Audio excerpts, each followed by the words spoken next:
How to cancel order on Uber Eats. Hey everyone, welcome back to our channel. In this video I'm going to guide you on how you can cancel your order on Uber Eats, so make sure to watch the video till the end.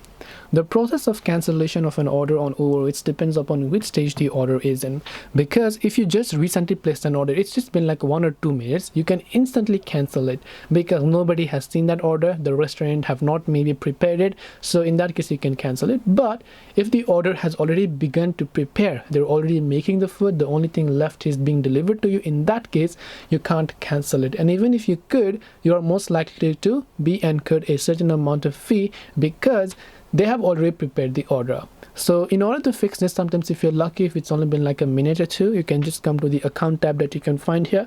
Once you come to the account tab, you will see this interface where you can simply go to orders tab and you will see the list of orders that you have. Select an order you'd like to cancel and cancel the order if there is an order cancellation option available. So I hope this video helped you. If you have got any questions, feel free to leave them down below. Thank you for watching and see you in the next video.